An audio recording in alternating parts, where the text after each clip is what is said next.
सामान्य स्त्रीला जर तुम्ही असं काय बोलत असाल डायरेक्ट सभेत तर ते तुमचे संस्कार आहेत का?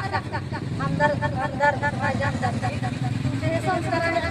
जमिनी लुटत असता कोणाला लुबाडून जर घेत असतात तर आज आम्ही रामदेवासारखा बंगला बांधला असला त्याच्यात राहिलो असतो. ज्यांना कमी शिक्षण भेटलेलं आहे पण त्याचा अर्थ असा होत नाही की ते शिक्षण का कमी झाले, कशासाठी झाले हे पण जाणून घेणं महत्त्वाचं आहे. जर माझं शिक्षण थांबलं ते शिक्षणामागे माझं खूप मोठं परिवारात माझा स्वतःचा त्याग होता. ज्यावेळेस 2004-5च्या टायमिंगला कोरडा दुष्काळ होता त्यावेळेस शेतकऱ्यांना कामं भेटत नाही. तर माझी परिस्थिती तशी नव्हती माझ्या आईवडिलांची आणि मला हे एवढं शिक्षण दिलं त्याच्याबद्दल माझ्या आईवडिलांचा मला अभिमान वाटतो.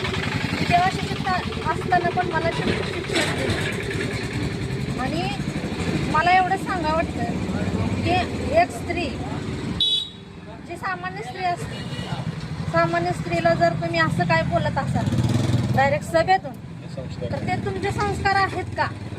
आमदार माझे आमदारजी तुमचे हे संस्कार आहेत का? माझ्या मोहिते पाटलांचे संस्कार बघा की तुमची उमेदवार होती, तुमच्या उमेदवाराला तर त्यांनी स्टेजवरून नाव घेतलं का, बदनाम केलं का? कोणत्याही कारणाने तुम्ही मला तिथं स्टेजवर नाव घेतलं, शिक्षण असू द्या काही असू द्या, हे राजकारणाचा विषय आहे, राजकारणाचं बोला, शिक्षणाविषयीच बोलायचं तुमचं काहीच अर्थ नाही. त्यांनी अजून एक आरोप केलाय की खंडणीखोराच्या घरामध्ये उमेदवारी दिली, मी तुमच्या मिस्टरांचे खंडणीचे गुन्हे दाखल झाले, बरेचसे आरोप तुमच्यावर केले. हो आरोप केलेत, आज ती सत्यत आहेत, ते सत्यत आहेत म्हणून काय पण आरोप करतात. खंडणीची केस असती काय असतं तर आज आम्ही ह्या पत्रेच्या घरात राहिलो असतो का? चांगली गाडी घेतली असती, माझ्या मिस्टरांच्या हातात चांगला मोबाईल असता ना, 1,00,000-2 लाख रुपयाचा मोबाईल ना, मी असल्या साध्या गाडीवर फिरलो असतं का त्यांच्यासारखं? जर सगळं काय खंडणी हे जर करत असतो, कोणाच्या जमिनी लुटत असतो, कोणाला लुबाडून जर घेत असतो तर आज आम्ही चांगला रामनिवास सारखा बंगला बांधला असता त्याच्यात राहिलो असतो. तर असं काहीही करत नाही आणि अकलूजच्या जनतेला सगळ्यांना माहीत आहे जे माझे मिस्टर काय करतात, कसे आहेत, जनतेसाठी काय करतात हे सगळं माहीत आहे. आणि हे तुम्ही कुठेही जावा अकलूजमध्ये सगळ्यांना विचारून बघा कसे आहेत माझे मिस्टर. हे आरोप का केले? खोटेच आरोप केले, सगळे आरोप खोटे आहेत.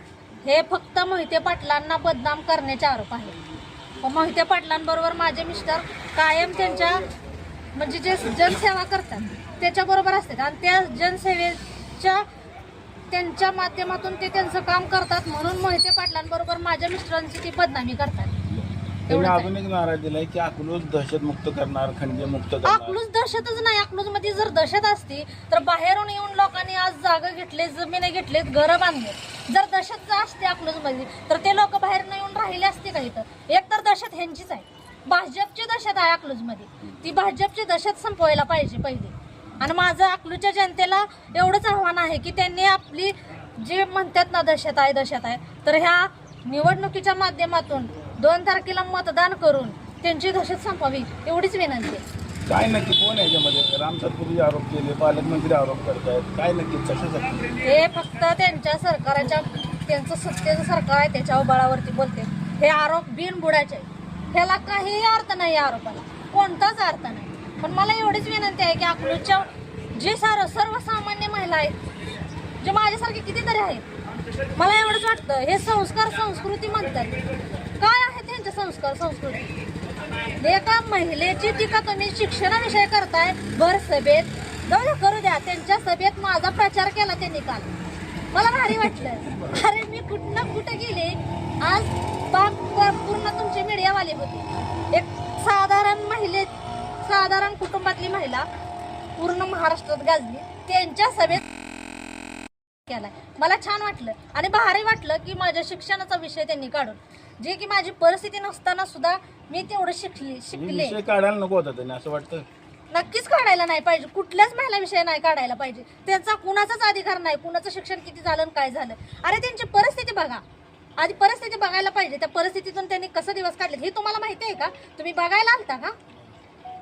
कशाला तुम्ही बिनबुडाचा आरोप करताय? आणि काय विषय होता त्या शिक्षणाचा? काय विषय होता तुमच्या सभेत? होता का काय विषय होता का? त्याला काय तरी अर्थ होता का? काहीच नव्हता.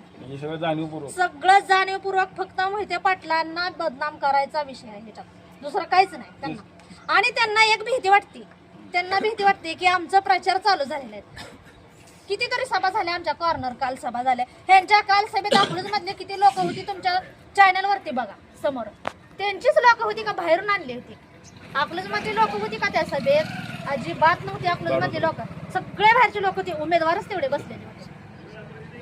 अकलूजमध्ये इंजिनियर असतील, डॉक्टर असतील, यांच्यावर देखील माहिती हे पडणार सगळे नाही का? अहो डॉक्टरांना तुम्ही जाऊन स्वतः भेटा, आता जाऊन भेटा डॉक्टरांना. त्यांना काय सांगायची गरज आहे? आज डॉक्टर स्वतः म्हणतात की आम्हाला दवाखाना उपलब्ध करायला सगळं मोहिते पाटलांनी आम्हाला म्हणजे हे मदती केलेल्या आहेत असे म्हणतात. डॉक्टर म्हणतात, हे डॉक्टरांविषयीच बोलतात. कसं काय बोलतायत?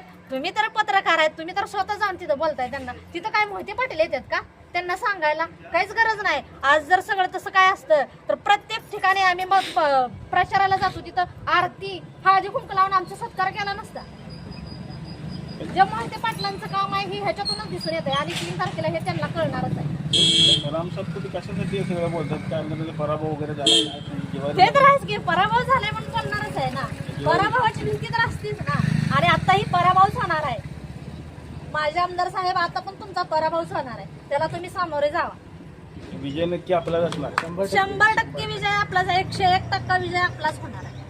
काल केलेले आरोप सगळे बिनबुडाचे. सगळे बिनबुडाचे आरोप आहेत. त्याच्यात काहीच अर्थ नाही त्या आरोपाला. पण ते म्हणतात खंडणीचा गुन्हा दाखल केलाय. खंडणीचा गुन्हा जर असता तर आम्ही इथपर्यंत पोहोचलो असतो का? आज अकलूजच्या जनतेपर्यंत आम्ही गेलो असतो तर त्यांनी आमचा सत्कार केला असता का? हे फक्त मोहिते पाटलांना बदनाम करायचं त्यांचं कारस्थान आहे. हेच राजकारण आहे.